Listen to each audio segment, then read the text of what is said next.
नमस्कार.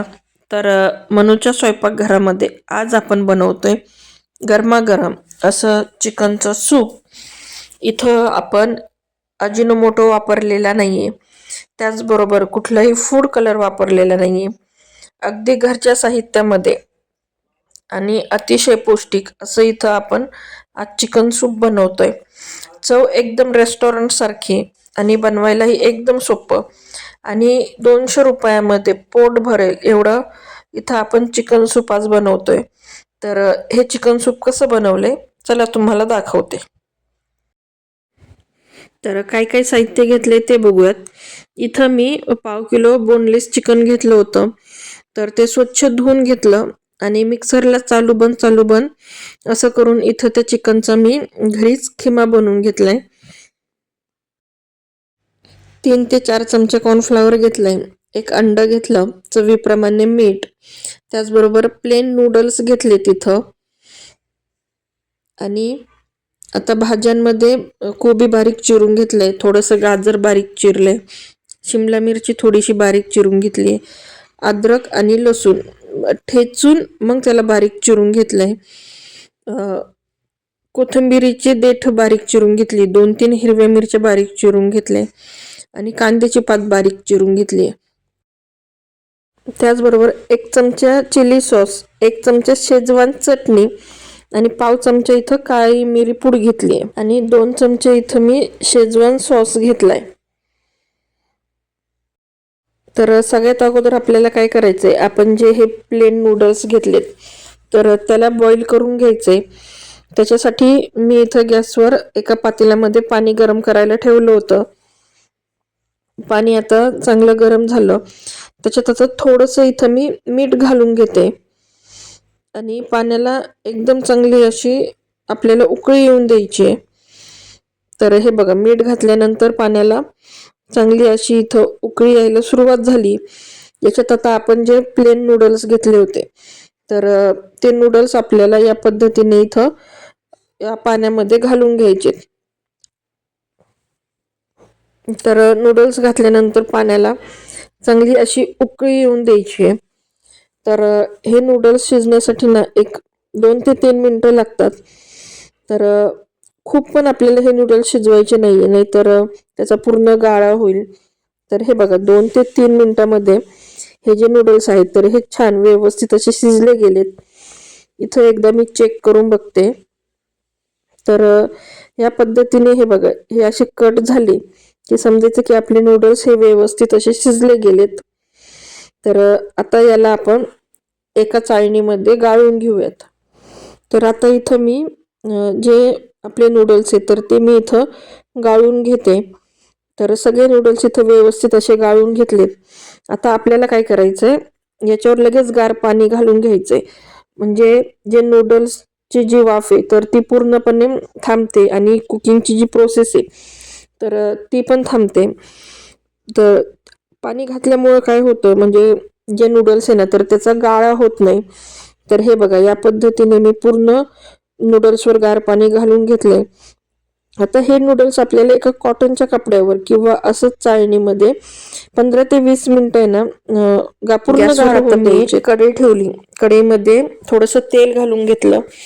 तेल चांगलं व्यवस्थित तापलं की याच्यात आपल्याला चिरून घेतलेलं लसूण आणि अद्रक घालून घ्यायचंय. अद्रक आणि लसूण आपल्याला व्यवस्थित असं छान सोनेरी कलर येऊपर्यंत परतून घ्यायचंय. आता अद्रक आणि लसूण परतून झालं की याच्यात आपल्याला बारीक चिरून ठेवलेली जी मिरची होती ना ती मिरची याच्यात आपल्याला आता घालून घ्यायची आणि मिरची पण आपल्याला व्यवस्थित अशी चांगली परतून घ्यायची. आता मिरची चांगली परतली, याच्यात आता आपण जे चिकनचा खिमा बनवून घेतला होता ना मिक्सरला तो खिमा आपल्याला पूर्ण यामध्ये घालून घ्यायचा आहे. आता तुम्ही बोलताल की चिकनचा खिमा घातलाय पण हे कच्चं चिकन आहे हे शिजल का? हो, हे एकदम छान असं व्यवस्थित शिजलं जातं. पळीने मला काही ते चिकनचा खिमा नीट परतता येत नव्हता, म्हणून मी इथं एक उलटणं घेतलं आणि उलटण्याच्या साहाय्याने व्यवस्थित हा जो चिकनचा खिमा आहे हा तेलामध्ये परतून घेते. तर 3 ते 4 मिनिटामध्येच बघा हा जो खिमा आहे हा व्यवस्थित असा परतला गेलाय. तर खिमा शिजायला वेळ लागत नाही, पटकन शिजून होतो. आता याच्यामध्ये आपल्याला काय करायचंय, आपण ज्या भाज्या चिरून घेतल्या होत्या तर त्या सगळ्या भाज्या घालून घ्यायच्यात. त्याच्यासाठी मी इथं कोबी घालून घेते, त्याचबरोबर गाजर, शिमला मिरची घालून घेते. आणि ह्या ज्या भाज्या आहेत तर ह्या पण आपल्याला 1 ते 2 मिनिटं परतून घ्यायच्यात, पण खूप पण जास्त शिजून द्यायच्या नाहीयेत, नाहीतर त्या भाज्यांना अशा मऊ पडतील. म्हणून 1 ते 2 मिनिटच आपल्याला फक्त चांगलं परतून घ्यायचंय. आता जेव्हा हा खिमा शिजत होता ना तर तेव्हाच एका बाजूला मी पाणी गरम करायला ठेवलेलं होतं. तर याच्यामध्ये आता आपल्याला पाणी घालून घ्यायचंय. तर कंपल्सरी आपल्याला इथं गरम पाण्याचाच वापर करायचा आहे, गार पाणी बिलकुल वापरायचं नाहीये. आता आपलं हे जे सूप याला चांगली अशी व्यवस्थित उकळी आली. तर आता याच्यामध्ये आपण काय करूयात, जे आपण सॉस घेतले तर ते सॉस आपण याच्यामध्ये मिक्स करून घेणार आहे. तर सगळ्यात अगोदर इथं मी डार्क सोया सॉस घालून घेते. तर हे बघा, सॉस घातल्यानंतर लगेच आपल्या सूपचा कलर चेंज झालाय. आणि त्यानंतर याच्यात आपण जी मिरीपूड घेतली होती तर ती मिरीपूड आपल्याला याच्यात घालून घ्यायची आहे. त्याचबरोबर इथं आपण शेजवान चटणी घेतली होती तर शेजवान चटणी पण मी याच्यामध्ये घालून घेते.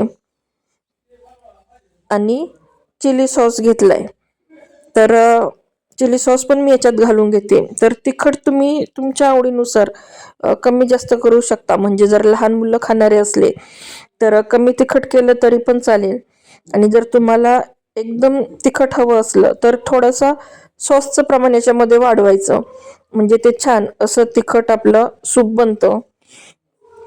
आता या सूपला सॉस घातल्यानंतर छान व्यवस्थित अशी उकळी येऊन द्यायची आहे.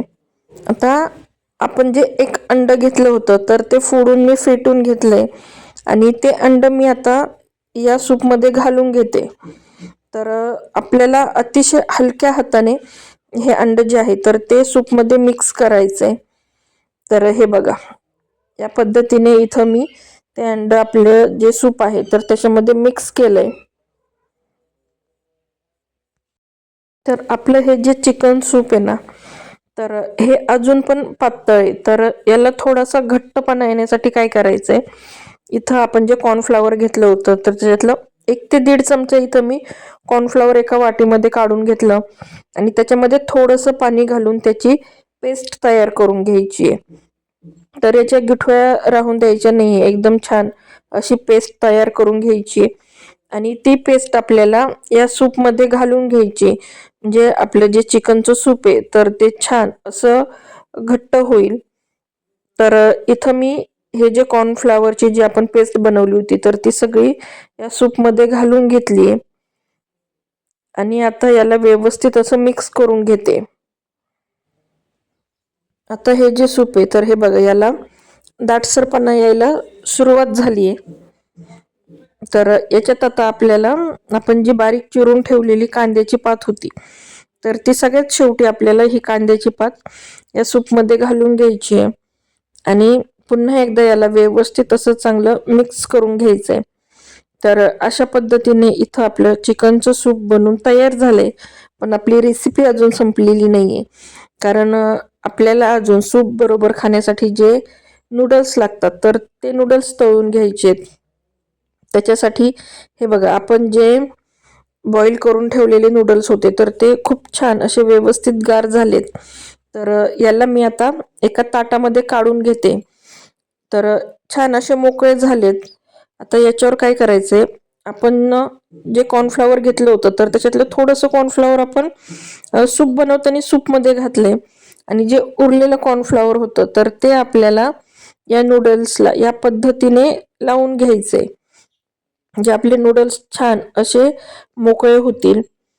तर इथं मी कॉर्नफ्लॉवरला व्यवस्थित असं या नूडल्सला लावून घेते. आता गॅसवर कढई ठेवून त्याच्यात तेल तापवायला ठेवलं होतं. तेल चांगलं गरम होऊन द्यायचंय. जर व्यवस्थित असं गरम नसेल ना तर आपले जे नूडल्स आहेत तर ते मऊ पडतील. म्हणून तेल चांगलं गरम होऊन द्यायचं आणि त्याच्यामध्ये थोडे थोडे करून आपल्याला हे जे नूडल्स आहे तर हे सगळे नूडल्स आपल्याला इथं या पद्धतीने सोडून घ्यायचे. तर हे बघा 1-2 ते 3 मिनिटानंतर नूडल्स छान असे तळले जातात. तर आपल्याला याला दोन्ही बाजूने सोनेरी कलर येऊपर्यंत तळून घ्यायचे. तर एक बाजू छान अशी तळली गेली आहे. आता दुसऱ्या बाजूने मी हे जे नूडल्स आहे तर हे व्यवस्थित असे तळून घेते. तर हे बघा आपले जे नूडल्स आहेत तर त्याला छान असा सोनेरी कलर आलाय. तर हे नूडल्स मी एका ताटामध्ये आता काढून घेते आणि त्याचबरोबर राहिलेले जे नूडल्स आहेत तर ते सगळे नूडल्स मी याच पद्धतीने इथं तळून घेणार आहे. इथं नूडल्स तळून झालेत. तर आवाज बघा आता किती कुरकुरीत झालेत.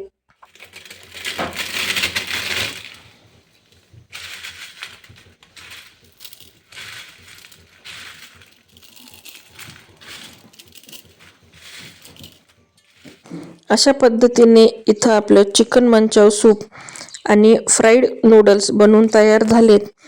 अगदी रेस्टॉरंट स्टाईल इथं आपण हे सूप बनवलंय. कुठलेही कलर वापरलेला नाहीये. तर हे सूप मुलांना खाण्यासाठी अतिशय पौष्टिक आहे आणि या थंडीमध्ये तर हे सूप बनवून झालेच पाहिजे. तर या थंडीत ही रेसिपी तुम्ही घरी नक्की ट्राय करा आणि कशी झाली हे मला कमेंट करून सांगायला विसरू नका. आणि अजूनही मनूचं स्वयंपाकघर या माझ्या चॅनलला सबस्क्राईब केलं नसेल तर नक्की सबस्क्राईब करा आणि बाजूला जे बेल आयकॉन आहे त्यावर क्लिक करा. त्यामुळे माझ्या येणाऱ्या अशाच नवनवीन व्हिडिओचं पहिलं नोटिफिकेशन तुम्हाला मिळेल.